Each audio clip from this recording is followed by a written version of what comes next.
I just got this question in the YouTube comments, which is good stuff. How do you manage 35 stores? It seems impossible. It all comes down to one thing, which is systems. And today I want to show you exactly what it takes to build a scalable company. When most people hear that I own 35 stores or anybody who builds a large business, this is what they visualize in their head. They visualize you in the center, and then there's all these different nodes, all these different stores, all these different people who pull on you in all these different directions.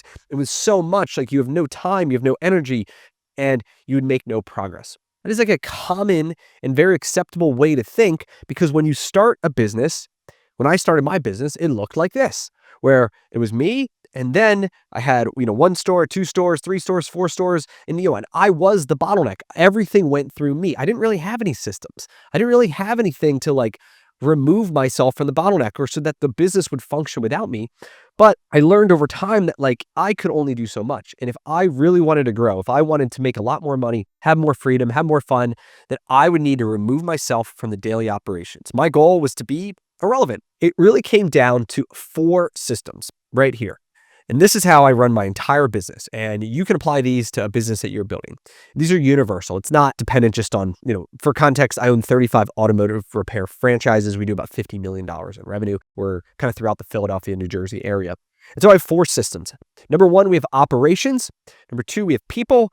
We have money, and we have growth. And so today we're going to get into all 4 of these. So first, operations. Your business needs to have a strong operating system at the single unit level. So you've got this box, right? And the box needs to be able to make money, whatever that is for you. And we're in the auto repair business. We got to be able to get cars in. We got to be able to fix them right. Customers got to be happy. We need the business to function. If you run an agency doing marketing or whatever, you got to have a system on an operational level to get a customer, deliver the service, and have this end-to-end process, right? On a unit level. So that's the first thing we want to think on.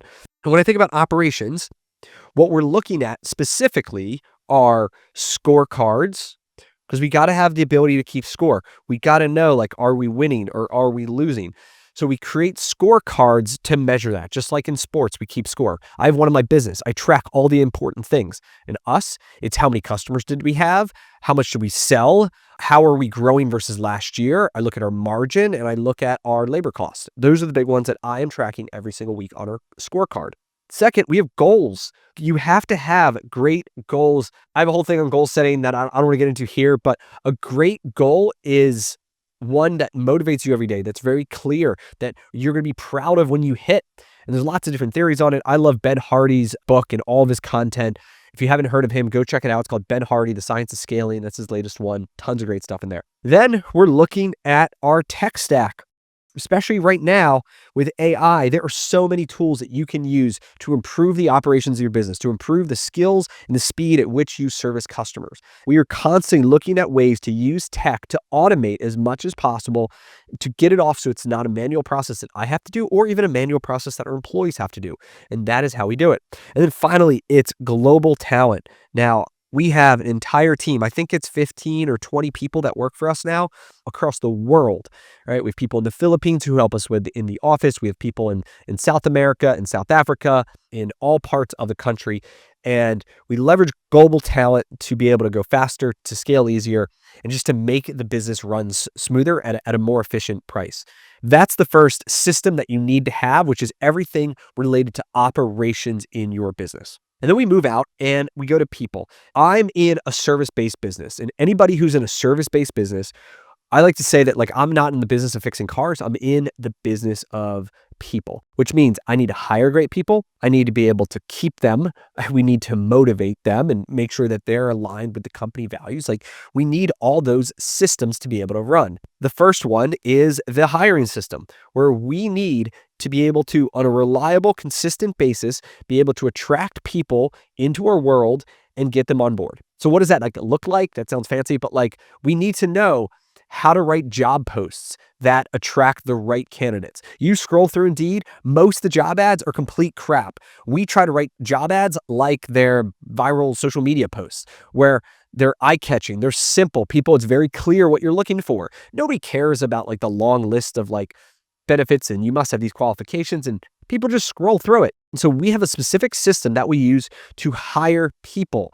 starting with the job posts. Then it goes to the screening process where we say, okay, we've got all these applicants. How do we know who's good? We have a system to do that. What's one that's really important to develop? Then it's onboarding. So once you hire somebody, the next most important step is to get them onboarded. And that just means you accelerate them joining your company where they feel like they made a right decision and that they're right where they belong. We have a system for that. You need to have one too in terms of expediting the relationships that they build. Some of the things that worked for us is, one, you have a checklist that says, here's all the things that you need to learn with the dates that we expect you to learn them by. Number two is like integrating them with as many people as you can as quick as possible. Have them meet different store managers, in my case, district managers, office people. Like, we want them to feel like they belong. And if they don't have a good experience in those first even week, they may not last. We focus a ton on that and it's helped a lot. You need to have a retention system. And now retention is a big bucket. Retention means, why do people stay with you? Again, we're in the people business. If I hire a bunch of great people, if they don't stick around because we don't have a good retention system, then it's all for nothing. When we look at retention, I'm looking at, number one, compensation plans. Do we pay people the right way? Do we have bonus plans where they can make a lot of money if they make me a lot of money? Like, I'm happy to pay as much as possible if the numbers make sense. That's an absolute must. Second is culture. By culture, it's like, do people feel appreciated? Do people feel that like they're in the right team? So we send out handwritten notes when people are setting new records, which happens every single month in our company. We are sharing wins. We celebrate our core values, embody those core values publicly every week. So there's a lot of things that we do to define what it means to succeed in our company, and that leads to very high retention. And so that's a key part of it. Finally, you need to have development, a development system. I mean, I have in my organization multiple people that we've hired as entry-level mechanics for $14 an hour who've worked their way up to being a customer service, to an assistant manager, to a store manager, and now to what we call a managing partner, where they're paid a percentage of whatever the store's profits are. And so they unlimited income. If the more money that store makes, the more money they make. We have systems to teach people leadership. A lot of times managers, people who become the managers of a location, don't have any leadership experience. Like, they may be really good at sales, they may be really good at operations, but that doesn't mean they know how to lead people. Maybe they lead by being a boss, right? Just nail them, right? This is what you got to do. This is what you got to do. But people don't follow bosses. They follow leaders. They want to be inspired. They want to be motivated. They want to know that like you're on their team and that we're all in this for the greater good. We have a shared vision. We have shared values. And so you have to have a system to develop your people. We leverage a book club where every week or so, our leadership team is picking a new book and picking specific chapters out of that book that they believe are the most impactful, and how everybody read it that week. And then on a Friday morning or whatever day, they're reviewing it and say, what did we learn? What was the biggest aha? What was your takeaway? What are you going to start doing differently? We don't just want to read, but we want to put it to the test. And so that's like super important that you have a system around developing your people. Next, we get into the money system, right? Like, we're in business to make money. We have to have a solid system there. And so there's a couple things here. Number one, it's knowing your numbers, like cold. I can know exactly if I made money or not based off of 3 numbers, not even 2 numbers, to be honest. If you told me this week that one of my stores did $40,000 in revenue and our cost of goods was under 25% or payroll was under 25%, which means like we had roughly $20,000 of what we call gross profit, then I can tell you that that was a fantastic week, that we probably made we probably made 20% that week. We probably made $8,000 on that 40. And if that same store does $20,000 in a week and our cost of goods is 30% and our payroll's 30%, I know that we lost money. Like, I know my numbers that good because I figured out that the P&Ls aren't that complicated, and that in most businesses, especially franchises, if you're in my world, then you should know your sales, your cost of goods, and your payroll. And if those numbers line up to whatever your kind of framework should be, that you're good or not. And so every single day, we know how we're building to the week, that if it's good, or if we need to make adjustments, or if the place is on fire and we got to jump in there ourselves and figure it out. So you have to know your numbers cold. I've made a bunch of other videos that we can link below to help you figure some of this stuff out. But that's the first key part of a money system. Second is understanding your cash flow. And and the difference between cash and profit. Now, for a lot of business owners, you have cash out of the business can be very painful at times. Even like this week for me, we have royalties that hit. We have credit card bills due. We have a payroll. We might have a sales tax payment. We might have a real estate tax bill that's due, right? Sometimes you may be looking on your P&L and you might make a lot of money. That assumes it's made and paid the same day. But in a real basis, you might be accumulating and boom, all of a sudden you have all this money that has to go out the door in a very short amount of time and you have very close to zero left in the bank account. And so you have to have a system to track that cash flow, to know your numbers and to be able to manage it. And the final system is your pricing strategy.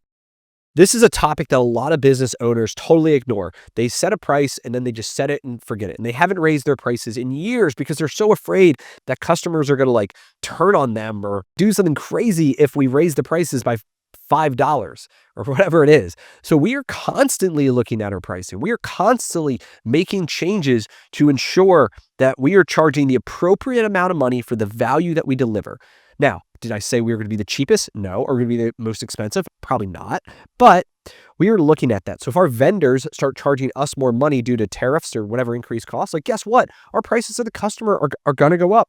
If our labor cost is increasing because we need to hire higher quality people who deliver better, faster service, then guess what? We're going to raise our labor rates. And if our insurance goes up and if these different costs go up as a business owner, what am I supposed to do? Just sit there and take it? Like, no, I'm going to be passing all of those along to consumers because listen, that's the whole deal. That's how capitalism works. And so don't be afraid to raise your prices.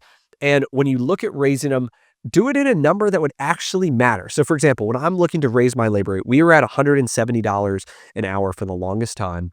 And sometimes we would have said, hey, can we go to 175? At the end, we said it's $5 on 170. It's 3% increase or something. So here's how I think about pricing strategies as a quick example. So let's say in my business, we're in the auto repair business. I charge $150 an hour.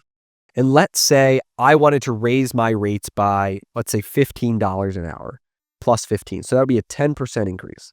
And you may be thinking, whoa, 10% increase, like you're going to lose all your customers. But then we got to actually break this down a little bit further.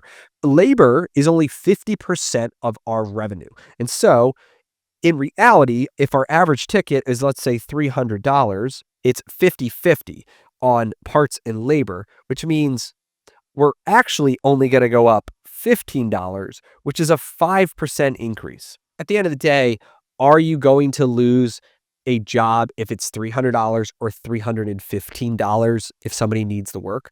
Probably not. You're probably not going to lose because it's such a small number for an individual basis. But for you, and as the company grows and you have like more and more widgets or the thing that you sell, like it really adds up to you and it ends up being a lot of money. So don't be afraid to raise your prices. Don't be afraid to try new things. And let's move on now to the final and what most people think is the most exciting, which is the growth.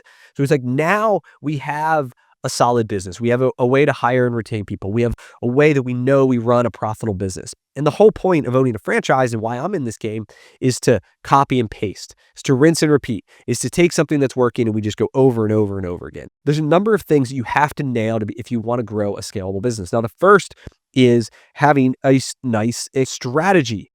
We want to grow, but we also want to grow smart. And you have to have a strategy for knowing what is the best way to grow. From my experience, it's been regionally, where my goal is to buy out my neighbors and then another neighbor. And then I expand my radius and I want to buy stores in my market. And then I'm looking to buy stores in a market that's, within an hour and a half. And then I would look potentially at new stores, at plane ride stores, right? Like I have a very specific strategy that I go through to determine what is the best growth path for me in my situation. And so you need a strategy for that. That's super important. You have to have an acquisition system. How do we go out and acquire other businesses? If you're in franchising, you're acquiring other existing franchisees. I could also be acquiring independent automotive repair shops and converting them into my franchise. I could look at acquiring another business that could coexist with my business, right? There's lots of different ways I could go. It's just a question of what's the smartest way. I also need to have a development strategy, which is how do I open up new stores and not just acquire existing businesses, but ones that I want to build from scratch. In some cases, that makes a lot of sense. In other cases, it makes no sense at all. But I have to have a framework around how am I going to develop my systems. I have to have evaluation and due diligence. So we have a deal that we're looking at. How do we determine what's a good value of it? How do we do due diligence to ensure what we think we're buying is actually true? All that matters. And then finally, it goes back to your money system, which is you have to be able to structure these deals. You got to be able to fund them, whether that is through debt, whether that is through seller financing, whether it's cash flow, whether that is partners. You have to have, as part of your acquisition strategy, a solid system to do it. You may be thinking, Brian, these all sound great, but it's still all on you, right? And the truth is that it's not. The only way you build a very scalable company is if you build a team to help you with this. So you may be thinking, Brian, this is like great stuff and all, but it's still a lot of work that you have to do. And so how do you go about actually implementing this? I talked earlier how we're in the people business that just happens to fix cars, right? It all comes down to having people. And that the whole point of a system, though, is that it is something that's scalable. And so it looks more like this, where we say, okay, we've got 3 divisions. We have operations, we have finance, we have people, we have HR. And so on the ops side, we have an operations leader, and then we've got district managers, and then each district manager is responsible for the operations within their stores. They each have about 6, 7, something in that range. And then within the ops division, we have to focus on all the playbooks. Pieces of all the playbooks get run at the division level and then almost every level below, in terms of how do we have good operations, obviously, how do we have good people that in compensation plans, money, how do we price things and execute on the pricing strategies, and then grow. Like we got to have a growth strategy, be able to integrate new stores, decide who we're promoting from within to take over new opportunities, etc. On the finance side, we have people that run the finance division, and they're really focused on the money system and the growth system. How do we fund growth? And the operations is global talent. We use tons of people in the back office to run it. All the AI to be able to track and look for anomalies and all that stuff. And then on the people side, HR, obviously it's mostly our people systems, but also how do we leverage operations there to really grow? It's not that I run all the playbooks. It's that as a team, we develop playbooks that make sense.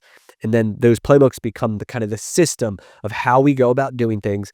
And then it's implemented across the board to different degrees and different pieces, but it all integrates into one. And then this is how we're able to run a significant size company, 35 stores. We'll do $50 million in revenue. We have plans for 2026, this next year, to do even more. You can do this in your business. You just got to go back and look at implementing these things. I put together a checklist. You can get it below that includes kind of everything that I talked about in a super easy format that you can go and edit and update on your own. So you can go grab that, whatever you want. I would love to hear about your systems. What are you struggling with the most of all these? Put in the comments below. I respond to most, and honestly, I'll probably make a video if it's something that I think would help a lot of people. So I'll see you in the comments. Cheers.